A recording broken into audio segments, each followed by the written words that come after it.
Welcome viewers, you are about to hear a captivating tale written and narrated by me, Vincent Gray, exclusively for the Detective Chronicles channel. This story will take you deep into a web of secrets, lies, and hidden motives that only Sherlock Holmes can unravel. What starts as a simple disappearance soon becomes a sinister mystery that will keep you guessing until the very end.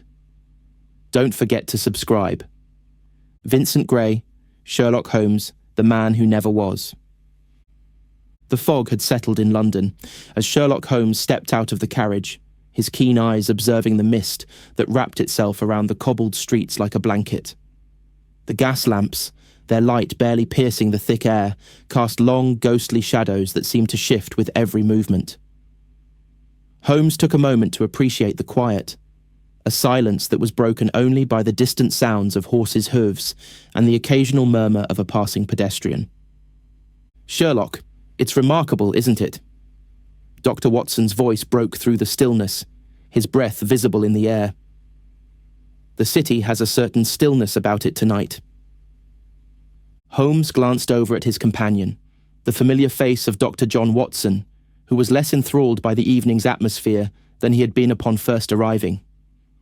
Watson, ever the optimist, was still adjusting to the chill and mystery that permeated the air. But Holmes, accustomed to such scenes, was focused on the task ahead.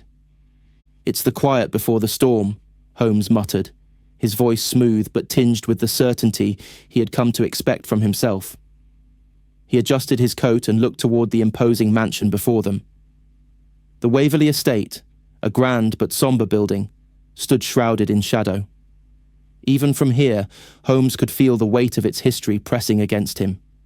This would not be a simple case. "We're to meet Lady Eleanor Waverly inside, I take it?" Watson asked, following Holmes as he started up the steps. "Yes," Holmes replied, his voice low but precise. "A most curious matter. A letter arrived earlier today, summoning me specifically. It seems our dear lady is in some distress." As they reached the front door, Holmes paused, his hand resting on the ornate brass handle. He glanced back at Watson, his eyes glinting in the dim light. "It is no ordinary case, Watson. The manner in which I was summoned, it suggests something troubling." Watson raised an eyebrow but said nothing. He trusted Holmes's instincts more than anyone else's, and he had learned over the years that when his friend spoke in such tones, there was rarely a simple explanation. The door creaked open, revealing a tall figure in a black suit, Gerald, the butler. His face was etched with lines of both age and worry, and his expression immediately shifted as he saw Holmes. He bowed stiffly, his gaze briefly flickering toward Watson, before returning to Holmes. "Mr. Holmes," Gerald said, his voice formal yet strained, "Lady Waverly is expecting you. Please, come in." The interior of the mansion was dimly lit, the heavy drapery and thick carpets absorbing most of the sounds. Holmes stepped inside, his sharp eyes immediately taking in every detail.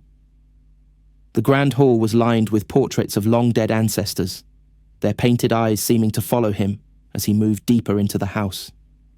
The air inside smelled faintly of dust and something more subtle, an undercurrent of something he couldn't yet place. Holmes removed his hat and overcoat, handing them to Gerald as they walked into the drawing room. There, Lady Eleanor Waverly stood, a tall woman in her early 50s, draped in dark clothing that matched the sombre mood of the house.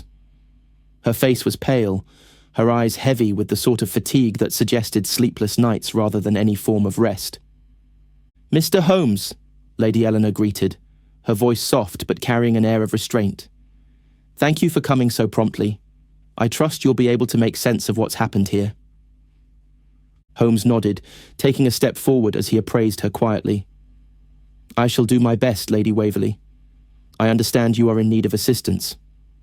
What precisely has occurred?" Lady Eleanor's gaze flickered briefly to Gerald, then back to Holmes. She exhaled slowly, as though gathering her thoughts before speaking. "It's my son, Victor. He's gone missing."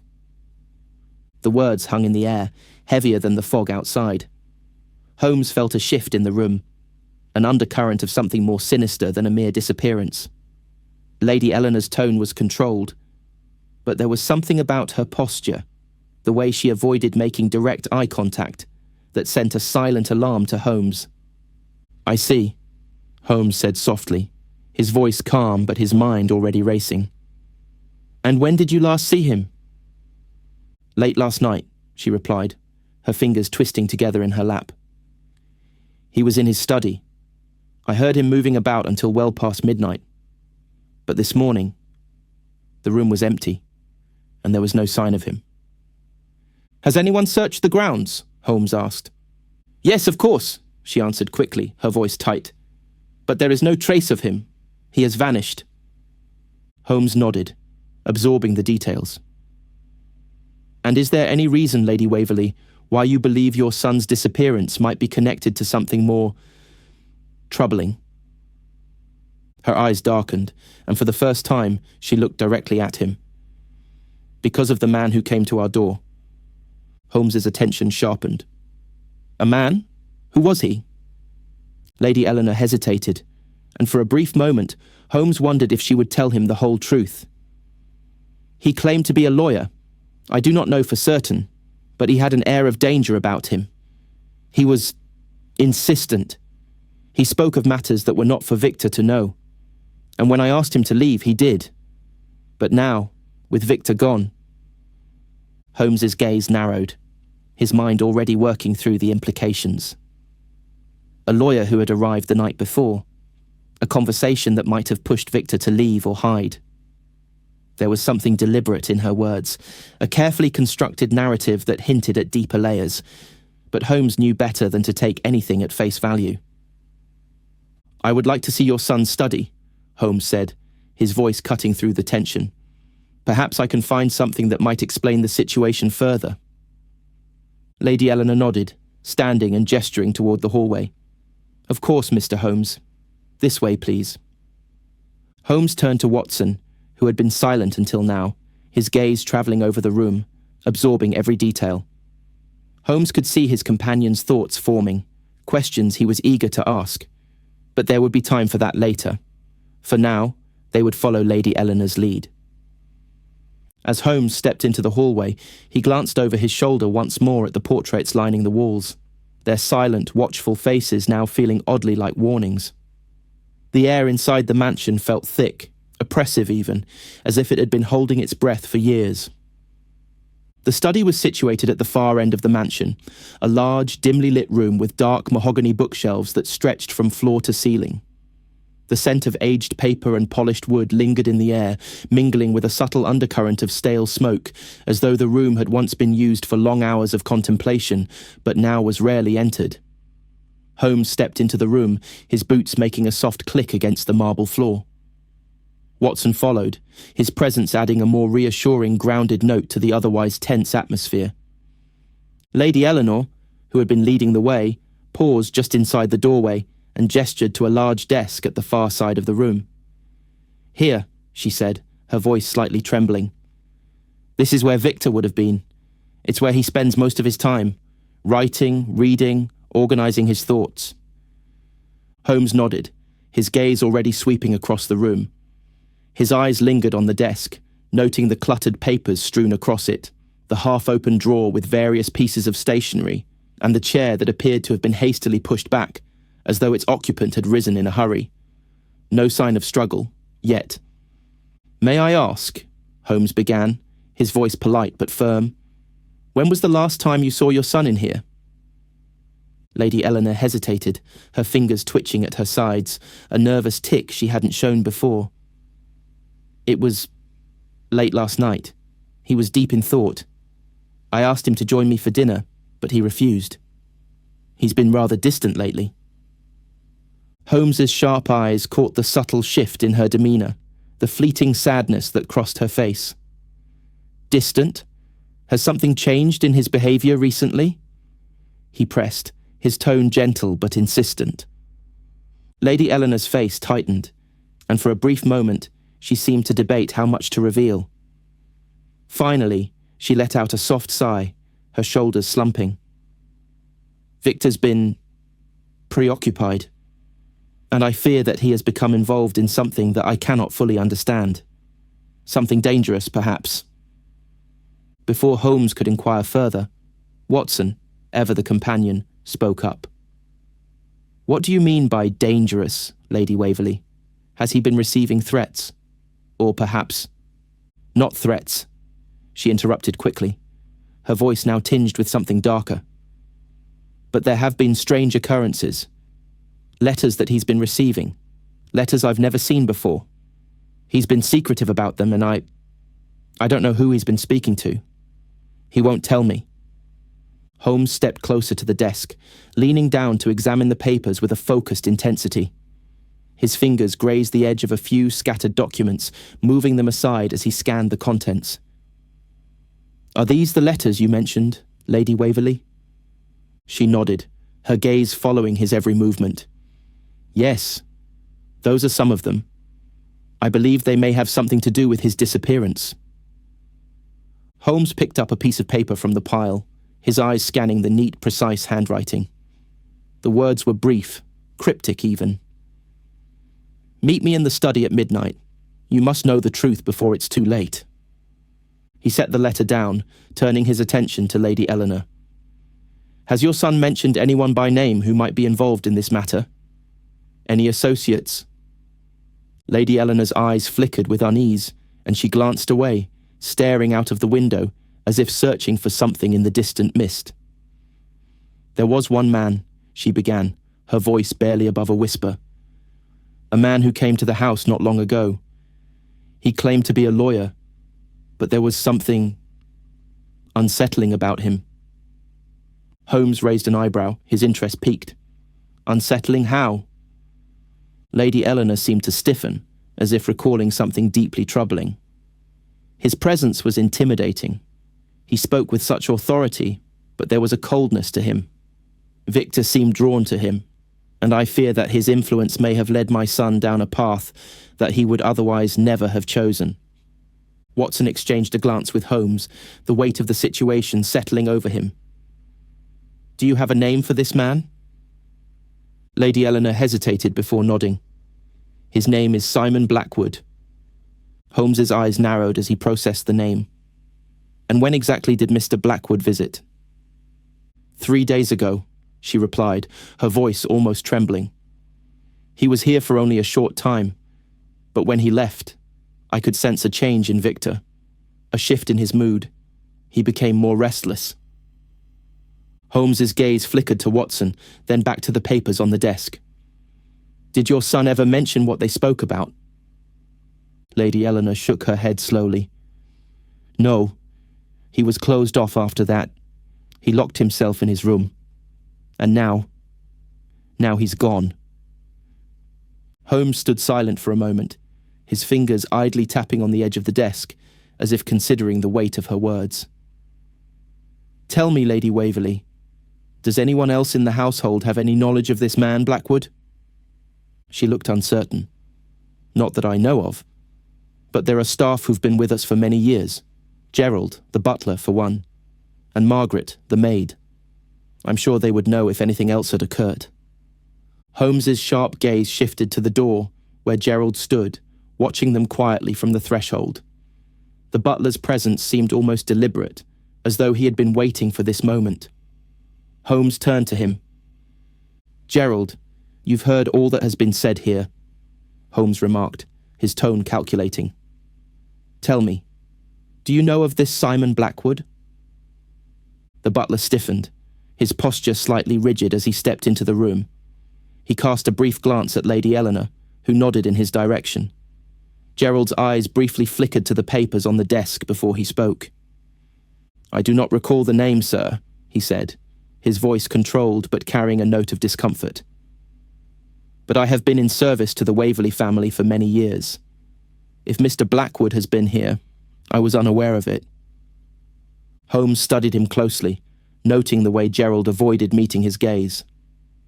There was something in the butler's manner, subtle yet unmistakable, that made Holmes suspicious. Thank you, Gerald, Holmes said, his voice neutral. You may go. As the butler left, Holmes turned his attention back to Lady Eleanor, who was watching him expectantly. "I will need to speak with the rest of the household," he said softly. "But I suspect there is more to your son's disappearance than a mere quarrel or escape. I believe Mr. Blackwood is more involved in this than you realize." The house felt more oppressive with each step Holmes took through the narrow corridors. The thick curtains were drawn, casting everything in a dull grey light, and the silence of the mansion seemed to press down upon him. He could hear the faint creak of the floorboards beneath his feet, each step echoing in the otherwise still air. Watson, walking slightly behind, kept glancing at the portraits that adorned the walls, their heavy wooden frames seeming to follow him with their painted eyes.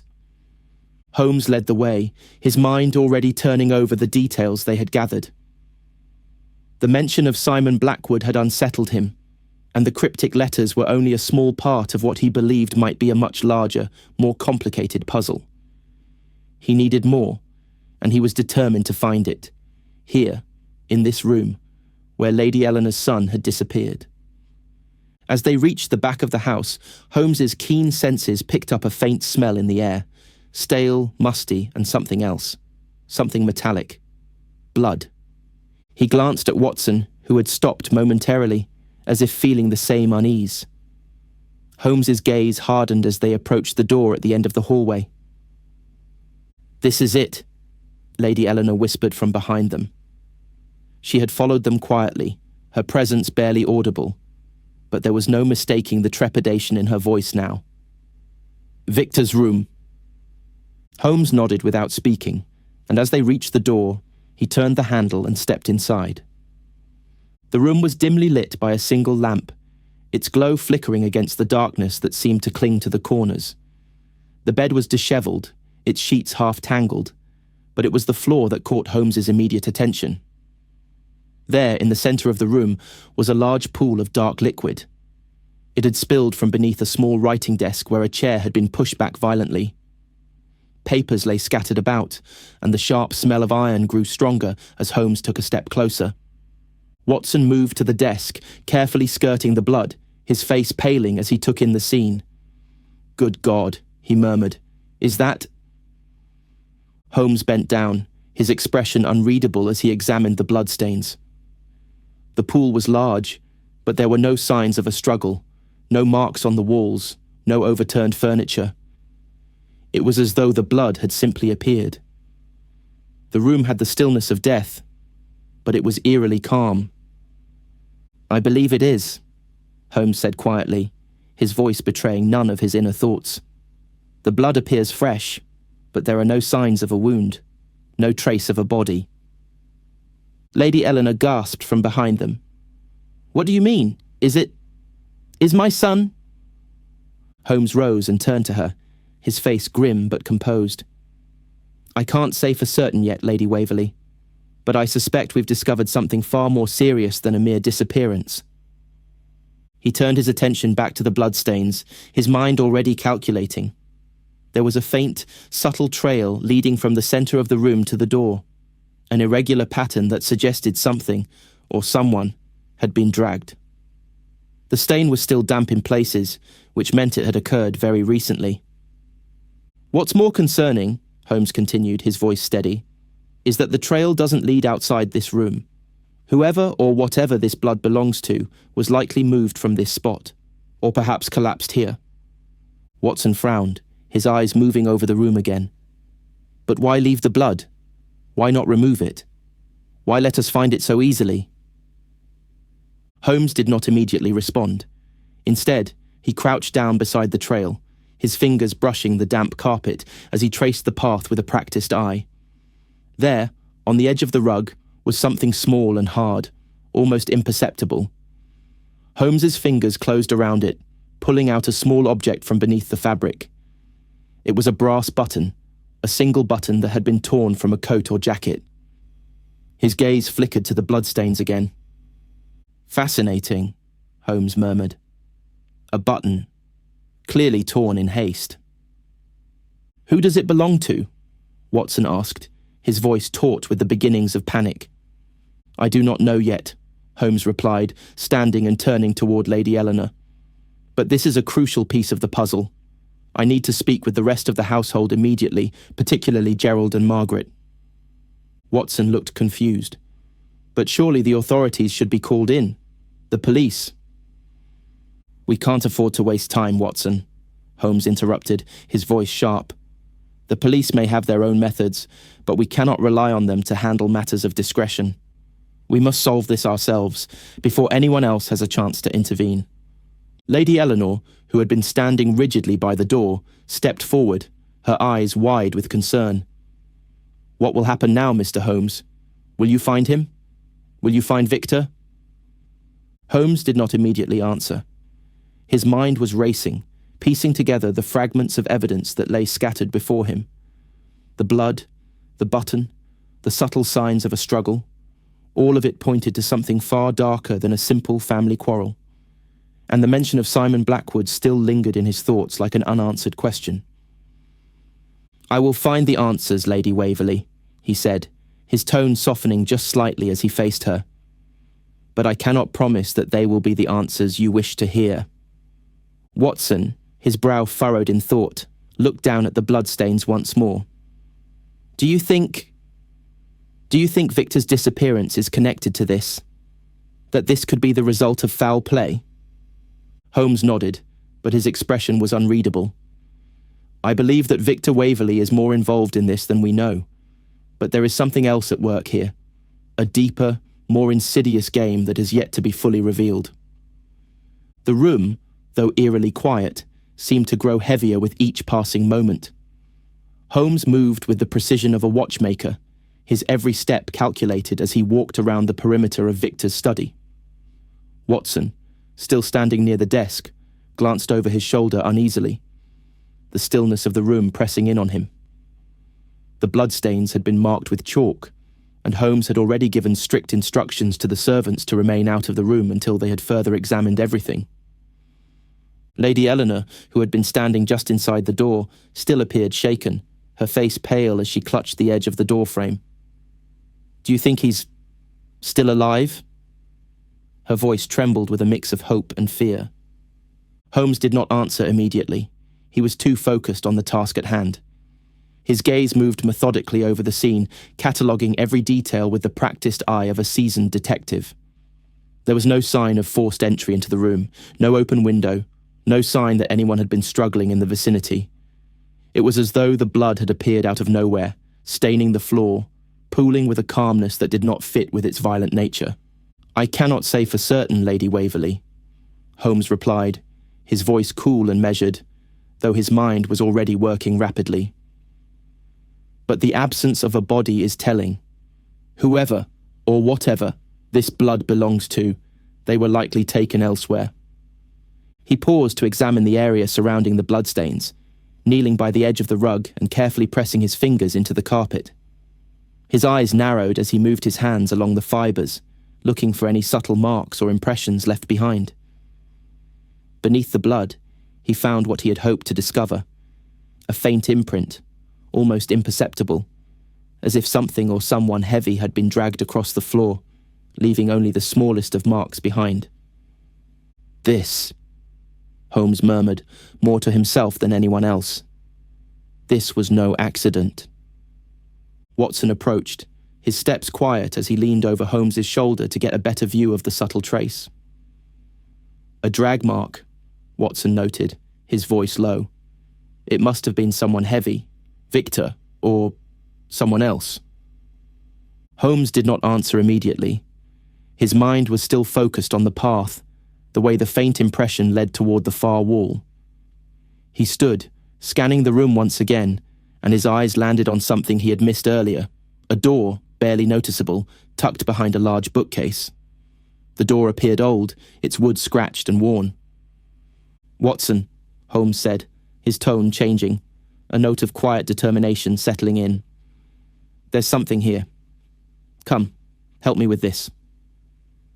Without waiting for a reply, Holmes moved to the bookcase, his hands brushing over the dusty tomes as he inspected them with surprising speed. Watson, ever the faithful companion, followed closely behind.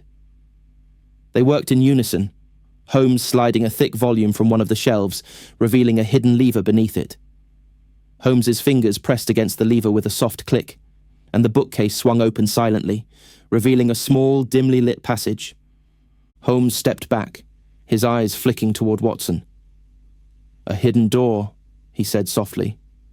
"I would wager this was never meant to be found." Watson's gaze narrowed, and he stepped forward cautiously. "What is this, then? A secret room? A place where your son may have gone?" Holmes didn't answer at once. He stared down the narrow passage, his mind piecing together fragments of the puzzle. The idea that Victor might have hidden something here was troubling, but not beyond the realm of possibility. Holmes turned back to Lady Eleanor, who had watched the exchange with growing anxiety. "Lady Waverly," he said, "I will need to investigate further. We've found something. This hidden passage may explain how your son disappeared, but it also raises more questions." I don't understand," she whispered, her voice breaking. "Why would he—" "Perhaps," Holmes interrupted gently, "your son knew more than you think. Perhaps he discovered something that forced him to act in secret." Watson, unable to hold back his curiosity any longer, turned to Holmes.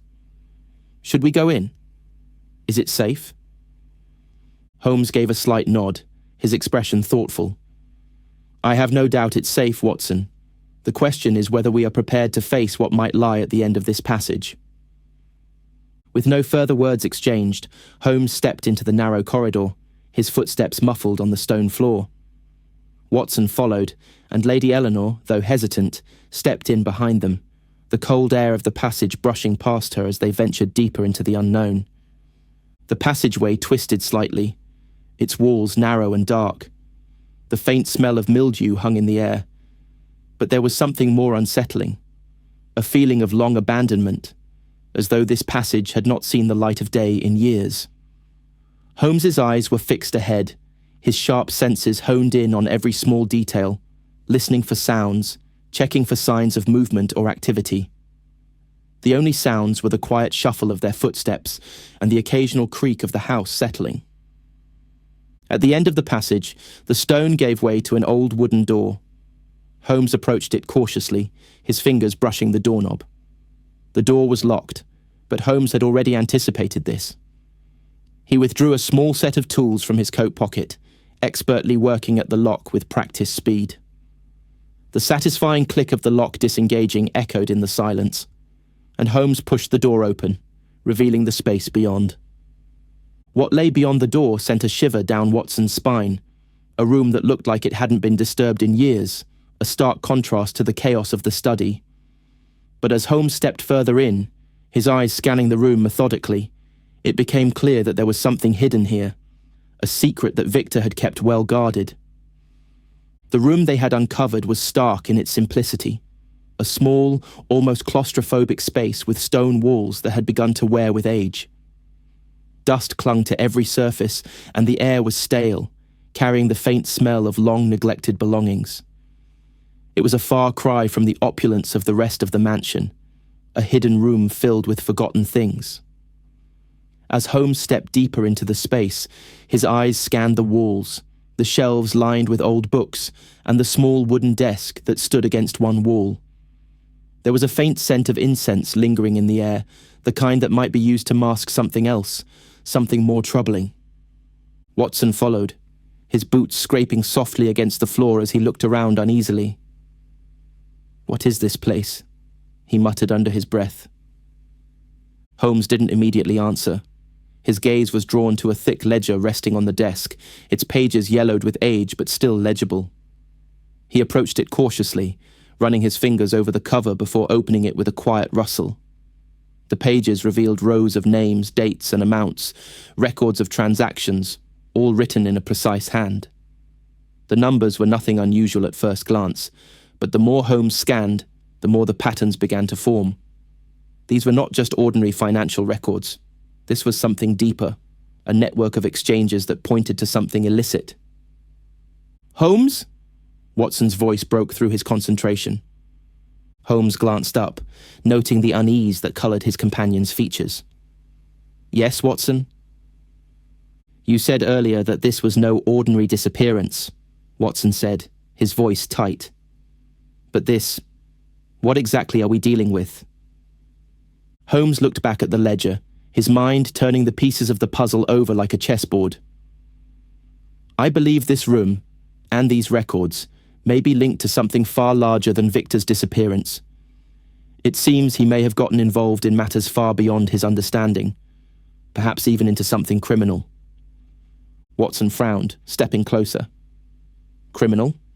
But these records, they don't seem to indicate anything overtly criminal, just financial transactions. Exactly, Holmes replied, his voice low with intent. That is what makes it so insidious. Whoever was behind this knew how to cover their tracks. These are no ordinary business dealings. There are names here that do not belong, hidden in plain sight. Watson glanced down at the ledger, trying to follow Holmes's logic, but he still felt a sense of unease settling in his chest. So, you think someone within the house might be involved in this network? Holmes's eyes flicked toward the door. Possibly.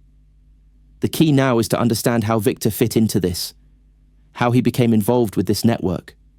I suspect he didn't stumble upon this by chance. Watson's expression darkened. Do you think someone has been manipulating him? That is precisely what I intend to find out, Holmes said, closing the ledger and returning it to the desk with deliberate care. Now, we must speak with the staff, Gerald and Margaret first.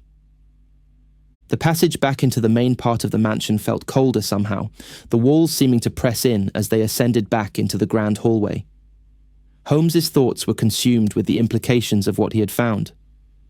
The network of transactions could be a clue, but it could also be a red herring, a diversion from something far darker.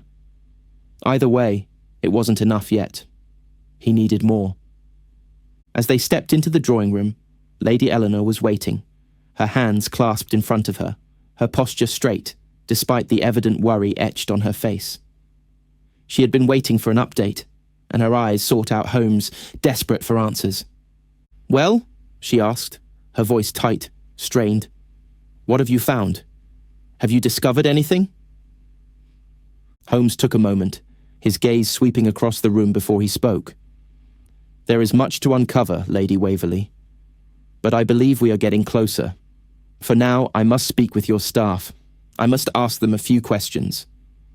Lady Eleanor's face faltered, but she nodded reluctantly. Of course, but... Please, Mr. Holmes, I beg you find my son. I cannot bear the thought of losing him. Holmes offered a brief, reassuring smile, though it didn't reach his eyes. I will do my best, Lady Waverly. You have my word. He turned to Watson, signalling that it was time. Let us begin with Gerald. The butler had been waiting just outside the door, his eyes slightly downcast as if he had been expecting this moment. Holmes studied him for a moment, noting the tension in his posture, the way he stood just a little too still, a little too rigid. He knew something. Gerald, Holmes said, his voice even but probing. I need to ask you a few questions regarding your knowledge of the family and the recent events surrounding Victor's disappearance. Gerald's gaze shifted briefly toward Lady Eleanor before settling on Holmes. Of course, Mr. Holmes, he said, his tone respectful, though it lacked the warmth that might have been expected from someone who had served the family for so long. What is it you wish to know? Holmes studied him carefully. I'm particularly interested in your knowledge of any visitors to the house, specifically one named Simon Blackwood. Perhaps you might know him. At the mention of Blackwood's name, Gerald stiffened imperceptibly. Holmes noted the quick flash of unease that passed over his face. I do not recall the name, sir, Gerald said, his voice slightly too steady, too rehearsed. There have been many visitors, but I'm afraid I cannot say I know of anyone by that name. Holmes raised an eyebrow, his suspicion growing. Not even a lawyer? A man who might have been here recently? The butler hesitated, and for a brief moment, Holmes could have sworn he saw the shadow of something like fear in his eyes. But just as quickly as it appeared, it was gone. Gerald cleared his throat, adjusting his jacket. "Forgive me, Mr. Holmes," he said, his voice measured, "but I do not know of any lawyer by that name. I have been at the house for many years, but I do not recall such a visitor." Holmes's eyes narrowed, and he nodded, making a mental note of the butler's responses. There was something off about Gerald's demeanour, but Holmes could not yet place what it was. Instead, he moved on, keeping his questions focused on the broader events surrounding the family. "I understand," Holmes said, his voice low and measured. "But I must ask, Gerald, have you seen anything unusual around the house? Anything out of the ordinary? Anything that might suggest a conflict or a threat to the family?" Gerald seemed to consider the question carefully before replying. "No, sir," he said, his tone becoming more distant. "Nothing unusual. Everything has been as it always is." Holmes stared at him for a moment longer before turning away. "Thank you, Gerald. That will be all for now." Gerald gave a stiff nod and exited the room without another word, leaving the air heavy with unspoken tension. Holmes turned back to Watson, his gaze thoughtful. There was something in Gerald's answers that didn't sit right, but he had learned long ago to take every word with a grain of salt. For now, it would be best to speak with Margaret next. The room was colder now, the early evening light casting long, angular shadows across the floor as Holmes and Watson made their way to the servants' quarters. The mansion, with its quiet elegance, felt more like a labyrinth with every step they took, each corridor and room a new layer of hidden truths yet to be uncovered. Holmes had no doubt now. There were secrets buried deep within this house, and he was beginning to suspect that each person, from Lady Eleanor to the butler, held a part of the key to understanding what had happened to Victor. As they approached the maid's small quarters, Holmes's sharp gaze flickered over every detail, the smallest signs of tension in the atmosphere not going unnoticed. The house itself seemed to be holding its breath, its silence all the more oppressive now that they were moving deeper into its heart. Margaret, the maid, had been summoned to the drawing room under Holmes's instruction. She entered the room hesitantly, her steps quick and light, as though she feared what might happen next. Her face was pale, her eyes wide, and there was something in her expression, something in the way she kept looking over her shoulder, that spoke of deep unease. "Mr. Holmes," she said softly, her voice faltering as she stood by the door. "What is it you wish to know?" Holmes studied her for a moment before speaking, his tone calm but precise. "Margaret, we've spoken with Gerald, and now I would like to hear your version of the events surrounding your young master's disappearance. What can you tell us about last night?" She glanced at Watson, who stood beside Holmes, then back to the detective, her hands clasped tightly in front of her. I don't know much, sir. I didn't see Master Victor last night." "Did you hear anything unusual?" Holmes pressed, his voice gentle yet insistent. "Anything that might suggest a disturbance? Any sounds or behaviour that struck you as odd?" Margaret's eyes darted around the room as though seeking an escape from the conversation. She opened her mouth to speak, but then hesitated, her gaze shifting once more toward the door. "I heard noises, sir," she whispered, her voice low, almost a confession. "Strange noises coming from the study, late in the night." Holmes leaned forward slightly, his interest piqued. "What kind of noises?" I'm not sure," Margaret said, her voice growing more strained. "I thought it was Master Victor at first, but then it sounded like something, or someone else." She swallowed hard, a shudder running through her. "I didn't know what to think." Watson stepped forward, his brow furrowed with concern. "Could you describe what you heard? Any words? Anything that seemed significant?" Margaret wrung her hands, clearly wrestling with the decision to speak further. She looked down at her feet, then slowly, almost reluctantly, she spoke again. "I heard someone breathing heavily, like they were struggling, and then a thud. It was quiet after that, but I couldn't bring myself to go and check. I thought it was just my imagination, but She trailed off, her voice breaking. Holmes's eyes narrowed as he processed her words. "And what time was this?" I don't know exactly, but it was after midnight. I couldn't sleep, so I was up, doing my chores. I didn't think anything of it at first. But then I thought I heard something else. Footsteps. Footsteps? Watson repeated, his voice taut with curiosity. Did you hear them approaching the study? She nodded quickly. Yes, I heard them coming down the hall. But then they stopped. They stopped outside the study. I thought it was strange, so I stayed hidden in my room. I didn't want to get involved. Holmes stood silently for a moment, absorbing the significance of her words. He could see that Margaret was clearly distressed, but her account had provided a crucial piece of the puzzle. The sounds of heavy breathing, the thud, the footsteps, these were not the signs of a simple disappearance. Something had occurred in that study, and it was more than just an accidental departure. Margaret, Holmes said, his voice softening just slightly. Is there anything else you can recall? Anything that might help us understand what happened that night? She looked up at him, her eyes wide with anxiety, as though she feared what might happen if she revealed too much. There's one more thing, sir. Something that's been bothering me ever since.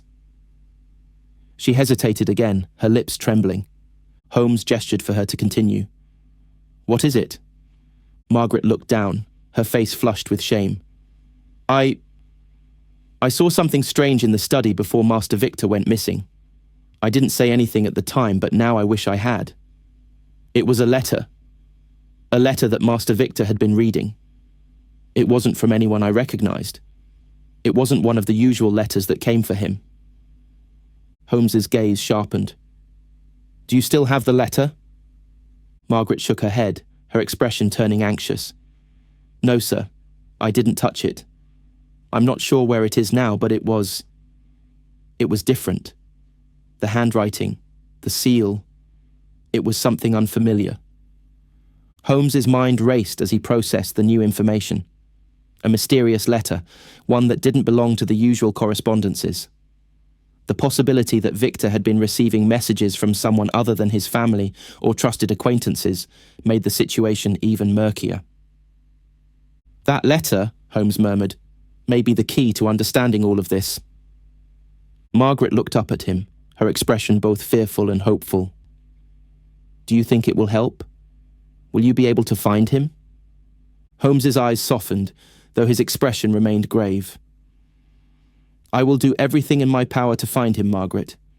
But for now, I need to gather more information. Please, do not speak of this to anyone else. It is crucial that we approach this carefully.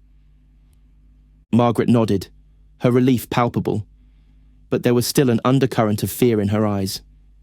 She quickly exited the room, and Holmes turned to Watson, his mind already shifting gears. We've learned something important, Holmes said, his tone now a bit more reflective. The letter could hold the answers we need, but we must tread carefully. If Victor was being manipulated, or worse, if someone was using him, then there are darker forces at play here than we realize. Watson nodded, his thoughts clearly running in parallel. You think someone inside the house is involved? Or do you think it's someone from the outside? Holmes's gaze moved toward the darkening windows. I suspect it's both, but until we uncover more, we are left with only shadows and whispers. The two men stood in silence for a moment, the weight of their findings pressing on them. The case was far from over, and the deeper they dug, the more twisted and dangerous it became. Yet Holmes was resolute. There was a trail to follow, a trail that would lead them to the truth, no matter how elusive it seemed. The house had grown quiet as the day stretched into night, the shadows outside creeping along the walls like something alive.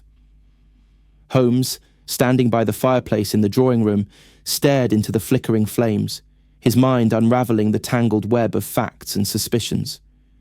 His brow furrowed as he considered the details, each one feeding into the next, leading him closer to something that he could not yet grasp entirely. Watson sat in the armchair beside him, absently turning a glass of brandy in his hands, his eyes occasionally glancing at his companion. The stillness between them spoke volumes, both of them understanding that the time for questions had passed. The time for answers was now.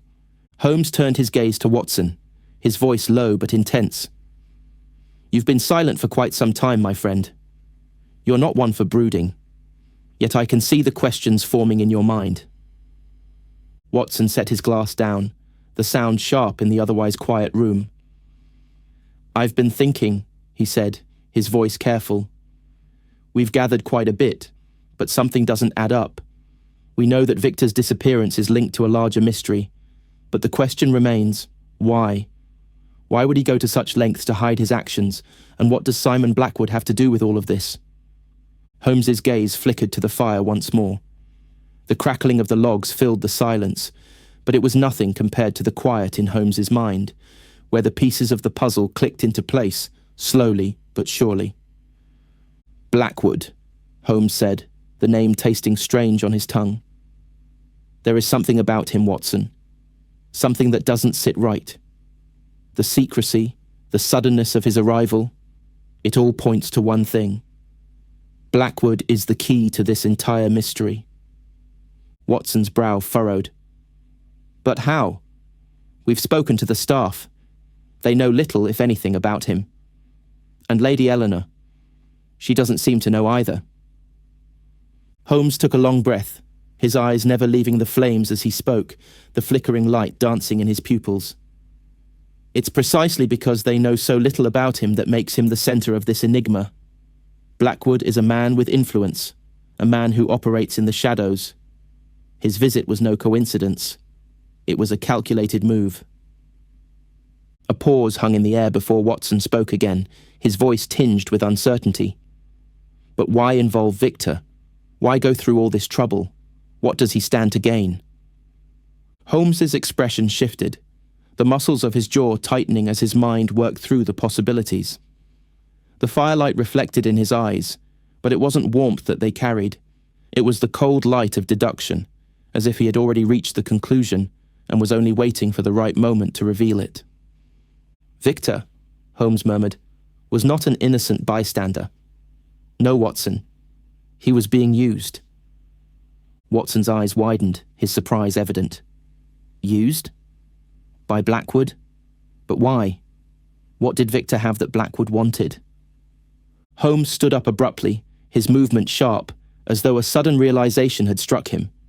He paced in front of the fireplace, his hands clasped behind his back as he thought aloud.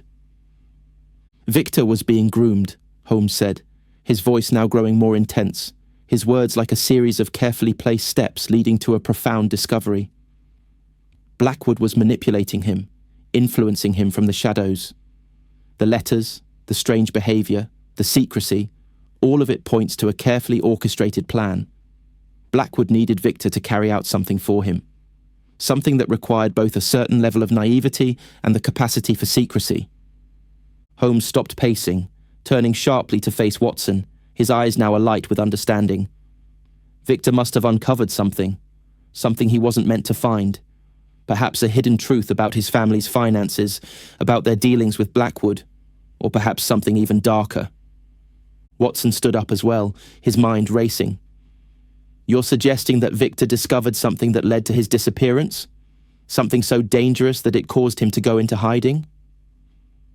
Holmes nodded, his gaze steady, his mind already working through the implications. "Exactly. But it's not just that, Watson. There's more. Victor didn't just vanish. He was forced into hiding, possibly by Blackwood himself. But there's something else at play here, something deeper, hidden in the family's past. This ledger," Holmes continued, his voice growing more intense with each word. "This ledger of transactions is a map that leads to something far more sinister than we initially imagined." The pieces of the puzzle were falling into place in Holmes's mind. He could see it now, as if the mystery had suddenly unfolded before him. Blackwood wasn't after Victor himself, not entirely. He wanted something else, something that Victor had unwittingly stumbled upon. And I believe that something lies within this house. Watson stepped forward, his voice uncertain but eager. "Do you think Do you think the family was involved in something criminal? Could they be connected to Blackwood in some way? Holmes's gaze hardened, his voice taking on a darker edge. It's not just the family, Watson. It's the entire network. The records we found in that hidden room, they are just the surface. There are deeper connections here. And the truth we're searching for lies not only in Victor's disappearance, but in the secret history of the Waverly family itself. He paused, letting the weight of his words settle. The air in the room felt heavier now, as though the gravity of the situation had finally taken hold. Holmes's voice softened, but his determination remained unshaken. I must return to the ledger, Holmes said, his mind already turning toward the next step. There are more clues hidden within it, clues that will reveal Blackwood's true motives. And once we understand those, we will know exactly where to find Victor, and who is truly behind his disappearance. Watson nodded, his own thoughts beginning to align with Holmes's deductions. So we go after Blackwood? Holmes's eyes gleamed with resolve. Yes, but we must be careful, Watson. Blackwood is a man who plays his cards close to the chest. We need to understand his every move before we make ours. Holmes turned toward the door, his mind already anticipating the next phase of the investigation. We are closer than we think, but the most dangerous part of this case is still ahead of us. The mansion was quieter now, the dim evening light casting long shadows across the vast drawing room where Holmes and Watson had gathered once again. The tension in the air was palpable, thick with anticipation, and Holmes had summoned all the key players to this final confrontation. He could feel the weight of the moment pressing down upon him. This was it, the culmination of days spent unraveling the tangled web of lies, half-truths, and deceit. The truth was about to be revealed, but Holmes knew that every word, every gesture, could either expose the culprit or leave them with even more questions. Lady Eleanor stood near the window, her figure silhouetted against the darkening sky, her expression distant as she gazed out into the garden. Her posture was tense, her hands clasped tightly in front of her, as if bracing herself for the storm that was about to break. Gerald, the butler, remained by the door, his face unreadable, yet there was a flicker of something. Perhaps fear, perhaps guilt, hidden behind his carefully controlled exterior. Margaret, the maid, stood at the far corner of the room, her nervous gaze darting between the others, her hands wringing together as if she could somehow ease the growing tension in the room. Holmes stood at the centre, his stance calm but purposeful. Watson stood beside him, his gaze flickering over the assembled faces, his usual composure replaced by the silent anxiety of the moment. Holmes's voice broke the silence, cutting through the stillness like a sharp blade. Thank you all for joining me, he began, his tone steady but carrying an undercurrent of authority. I know these past days have been difficult, but it is time that we face the truth about what happened to Victor Waverly and why. Lady Eleanor turned slowly, her face pale, her eyes red from sleepless nights. You have found something, Mr. Holmes, she said, her voice a quiet whisper of hope. I can see it in your eyes. You know what happened. Holmes nodded, his eyes never leaving hers as he spoke. Yes, Lady Waverly, I know what happened, and I know who is responsible. The room seemed to hold its breath. The fire in the hearth crackled, its warmth offering little comfort in the heavy silence. Holmes's gaze shifted to Gerald, who had remained unnervingly still. The butler's hands were folded in front of him, his jaw tight, his posture stiff. Gerald, Holmes said, his voice unwavering. You've been a servant to this house for many years, but it seems your loyalty has been misplaced. Gerald's eyes flickered briefly, and for a moment, Holmes saw the faintest hint of panic in his eyes. But the moment was fleeting, gone as quickly as it had appeared, and Gerald's expression returned to its neutral state. I do not know what you mean, sir, Gerald said, his voice calm but with a slight edge to it. I have served this family faithfully for many years. Holmes didn't flinch. You have served the family, yes, but not as you claim. The truth, Gerald, is that you've been hiding something far more dangerous than mere loyalty. Lady Eleanor stepped forward, her voice trembling as she tried to comprehend what was happening. "What are you saying, Mr. Holmes? Is Gerald involved in my son's disappearance?" Holmes took a step closer to Gerald, his eyes never leaving the butler's face. "I believe he is," Holmes said softly, "but he is not acting alone." The room grew colder, the flickering firelight casting an eerie glow on the faces of the people assembled. Gerald's jaw tightened, but he remained silent, his eyes darting toward the door as if searching for an escape. Holmes turned to Margaret. "And you, Margaret," he said, his voice sharp with clarity. "You knew more than you let on. The noises you heard, the footsteps outside the study. These were not just innocent occurrences. You were aware of what was happening, but you chose not to speak." Margaret flinched, her hands dropping to her sides as she took a step back. I didn't know what to do," she stammered, her voice breaking. "I didn't want to get involved." Holmes's gaze softened, but his voice remained firm. "You didn't want to get involved, yet you were the one who overheard the conversation, the one who saw the letter that holds the key to everything. You, Margaret, were an unwilling accomplice."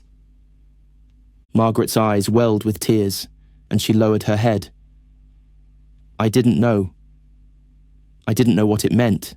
It was too dangerous. I didn't want to get caught."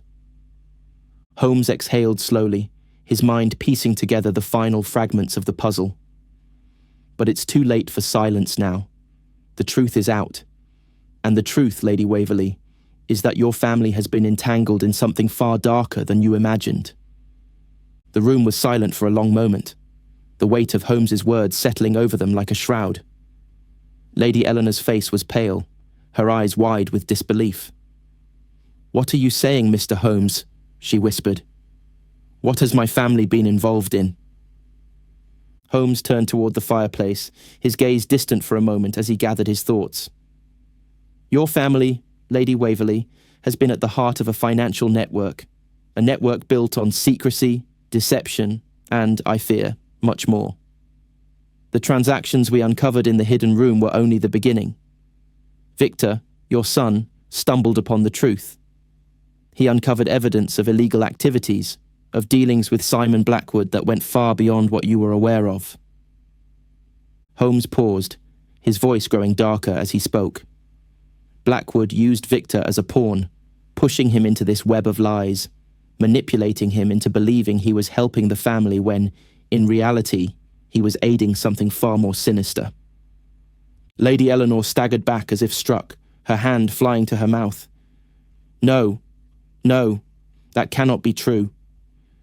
Holmes continued, his words falling like stones into the silence. "It is true. Blackwood's involvement with your family was not a mere coincidence. The letters, the records, they were all part of a larger scheme, one that Victor began to unravel. And that is why he disappeared, because he knew too much." Watson, who had been silent until now, stepped forward, his voice low and measured. "So you believe Blackwood killed Victor to keep him quiet?" Holmes turned to face him, his expression grim. "I believe Blackwood may have had a hand in it, yes. But I also believe someone else in this room played a role. Someone who thought they could cover their tracks and hide behind loyalty." Gerald's eyes widened, his mask of composure cracking for the first time. You can't prove anything, Holmes," he hissed, his voice low but filled with venom. "You don't know the truth. You never will." Holmes stepped forward, his voice cutting through the tension. "The truth, Gerald, is already out. You cannot hide from it anymore." The night stretched on, but the air in the mansion had shifted. What had once been a house of secrets and hidden truths was now a place where the truth had been laid bare, its dark history revealed. Lady Eleanor stood by the window, her face pale, her hands clasped tightly together as she gazed into the distance. The weight of the revelations had not yet fully settled within her, and the silence that hung in the room was oppressive, as though the house itself was holding its breath. Holmes had not yet left, but he stood near the fireplace, his hands folded behind his back. Watson remained by his side, his expression unreadable as he surveyed the aftermath of the evening's events. The tension had not fully lifted, but Holmes knew the case was nearing its end. There was still one final matter to address, and one final truth to confront. Gerald had been taken away, his silence speaking volumes. He had not denied his involvement.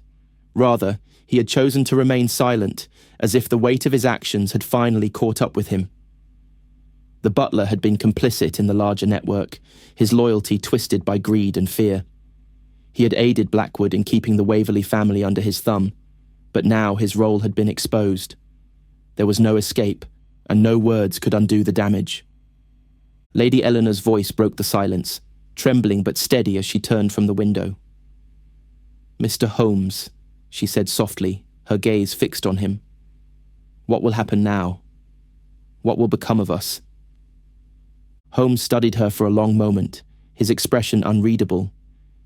He had seen the complexity of her emotions, grief, fear, confusion.